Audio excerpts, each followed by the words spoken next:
في ناس المتعة عندهم مش في الحب، المتعة عندهم في الألم. قبل ما نبتدي، ما تنساش تعمل لايك وتكتب كومنت وتقول فيه رأيك أو وجهة نظرك عن الموضوع. ولو انت مش مشترك، يا ريت تعمل اشتراك للقناة بتاعتنا وتساعدنا نكمل، عشان كل لايك وكومنت بيساعدنا نوصل أكتر. يعني إيه مازوخية؟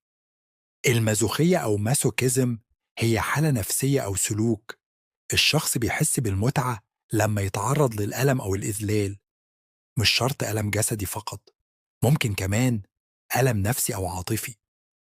أصل التسمية جت منين؟ الاسم جاي من كاتب نمساوي اسمه ليوبولد فون زاخر مازوخ.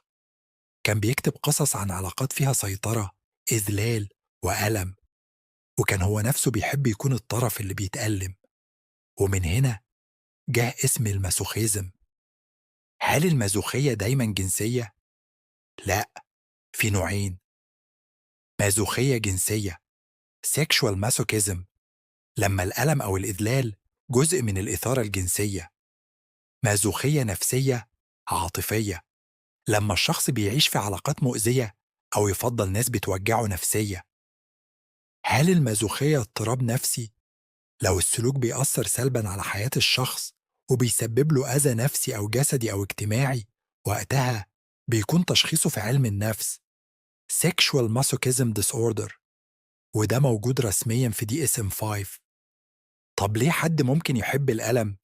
ممكن يكون لأسباب زي خبرات طفولة فيها عنف أو إهمال، أو ربط الألم بالحب لو الحب كان مؤلم في الطفولة، أو البحث عن فقدان السيطرة كنوع من الراحة النفسية، أو اضطرابات في الثقة أو احترام الذات. طب هل المازوخية دايما خطيرة؟ مش بالضرورة. في علاقات فيها BDSM فيها مازوخية، ولكن بموافقة الطرفين وبحدود واضحة. لكن لو الطرف التاني بيأذي بجد، أو الشخص المازوخي مش قادر يقول كفاية، أو مش قادر يستمتع إلا بالألم الشديد، ساعتها الخطر بيبدأ. هل في فرق بين المازوخية وBDSM؟ أيوة، فرق كبير. BDSM فيه احترام، اتفاق، وكلمة أمان. المازوخية المرضية فيها استسلام كامل للألم بدون حدود، وأحيانا بدون وعي بالضرر. طب هل المازوخية ممكن تتعالج؟ أيوة، العلاج السلوكي المعرفي CBT، ودي من أنجح طرق العلاج للمازوخية المرضية، لأنه بيساعد الشخص يفهم مشاعره ويكسر الحلقة بين الألم والمتعة. أو تحليل جذور الألم والمتعة في النفس.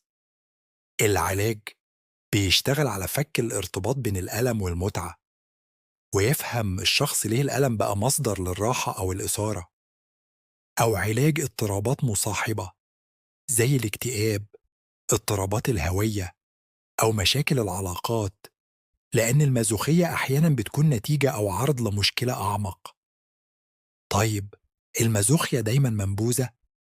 في مجتمعات كتير بيتم تجريم أو وصم أي سلوك مختلف حتى لو consensual، لكن علم النفس ما بيحكمش، بيفهم السلوك ويقيم إذا كان مضر ولا لا.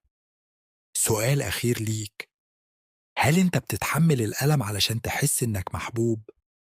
هل بتحس بالراحة في العلاقات المؤذية؟ لو الإجابة آه، يمكن تكون محتاج تبص لنفسك بعمق أكتر.